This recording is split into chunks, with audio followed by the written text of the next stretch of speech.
Hi there, it's Matt Thomas from King of Geek back on Sonic Academy, and I'm going to talk about additive synthesis. You see how I pronounce that very carefully? It's because this is about my 10th take of doing this intro, and I keep going additive. So I'm not going to talk about additive, I'm going to talk about additive synthesis, and I hope you will be just as precise in your pronunciation. What is additive synthesis? It's a way of making sounds with a synthesizer by building up a load of sine waves to make more complex sounds. It's that simple, really.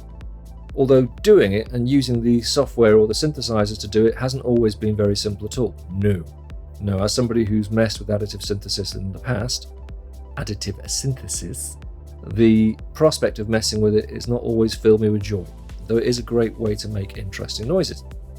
Good news is that's changed recently. Lots of the new software synths make it much easier, so it's time for us to tangle with it properly. I'm going to show you what really goes on under the hood, and that's kind of scary, but don't worry, stay with me.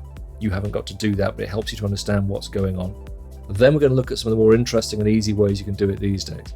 But first of all, because I'm me and I love this sort of stuff, we're going to look at the history of additive synthesis. And you're thinking, here we go, back to 1960, a laboratory and a young man with a dream, age 19. No, that's not where we're going today. We are going back to the 1800s. And I'm going to get to tell one of my favourite synthesizer history stories of all time, genuinely one that just fills me with giddy happiness whenever I think about it. But before we get to that, 1862 is where we're going to start. Because in 1862, a man called Hermann Helmholtz published a book in which he suggested it would be possible to make any sound by simply combining sine waves at different frequencies, particularly ones that were harmonics of each other, to create any sound required. Now, a harmonic, which I mention a lot in this course, and probably need to mention for you, in case you don't know what one is simply a multiple of the frequency of the pitch you're playing. So, to be specific, if I play A, that's 440 Hz. The harmonic at 880 is a second harmonic, the one at 3 times that at 1320, please tell me if I'm wrong, write in. That's the third harmonic, and so on and so on. Okay, so simply a harmonic is a multiple of the frequency of the note you're playing. That's it, quite easy. Okay, so Hermann noticed that you could probably get sine waves at different harmonics, combine them together, and hey presto, you would have any sound in the world, and he's actually right.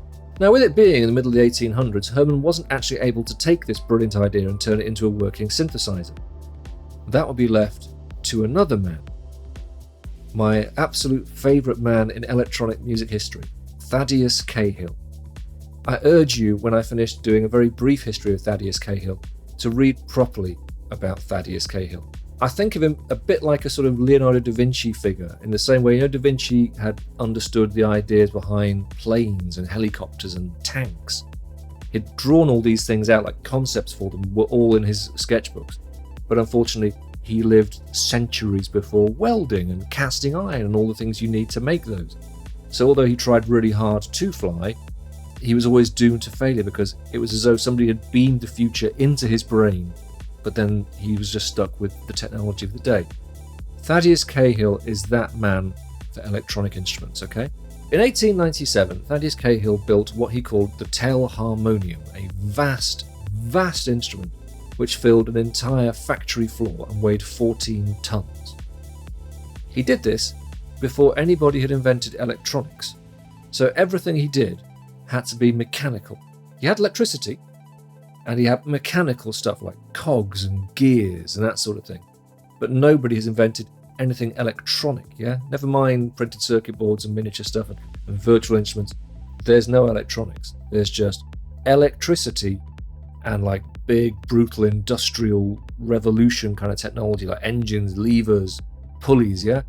That's what Thaddeus has got, and he thinks, I just fancy making a synth.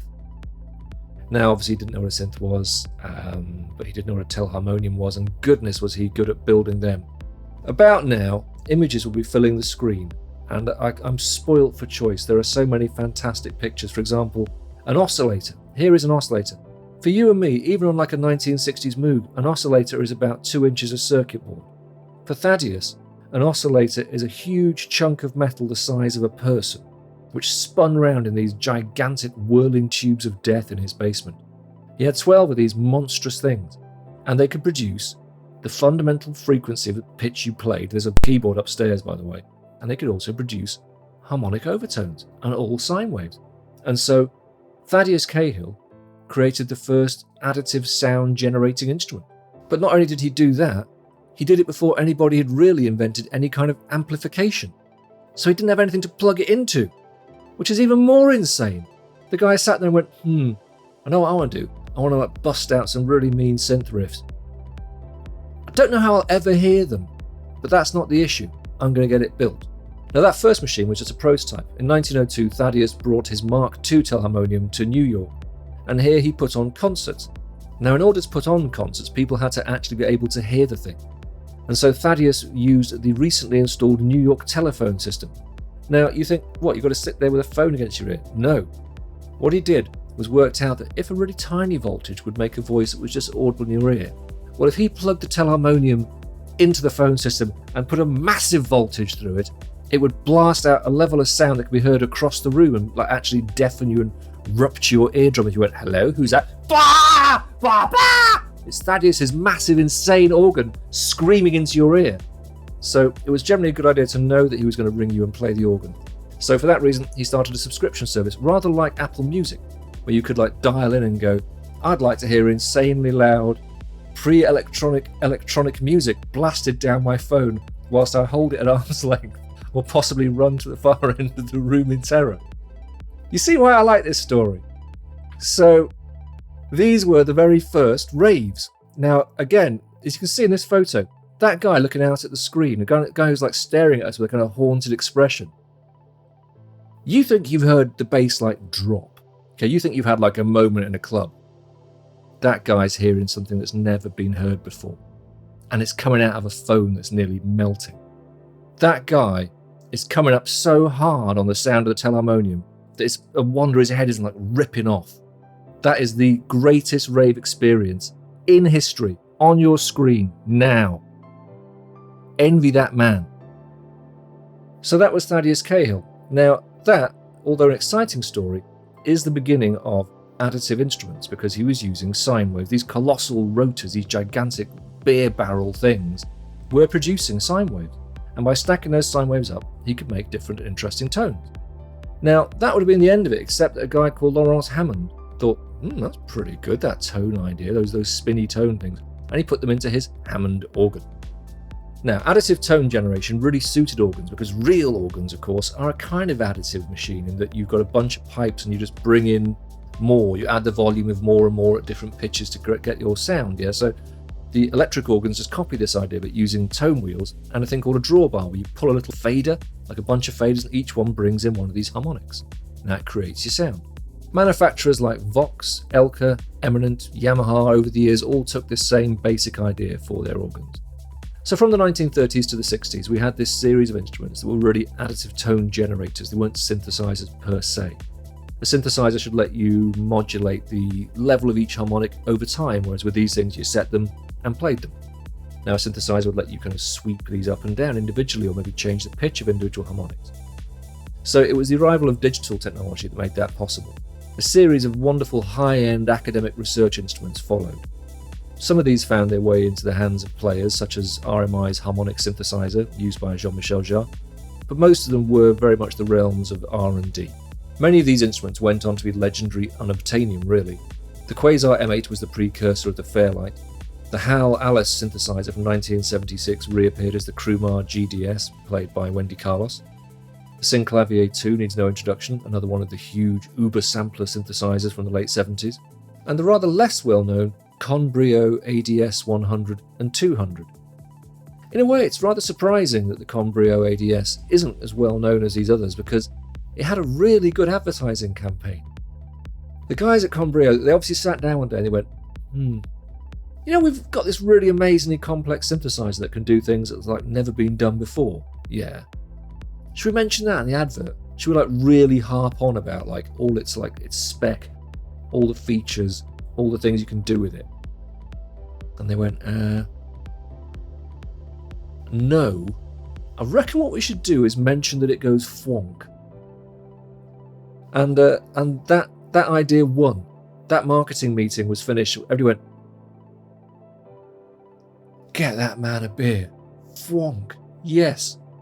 So Combrio ran with the Fwonk advert. Now Synclavier, by contrast, they ran adverts that explained in great detail how brilliant their synth was, everything it could do and how it did them. And to this day, the word Synclavier is sort of associated with greatest synth of all time, whereas Combrio is really only associated with Fwonk.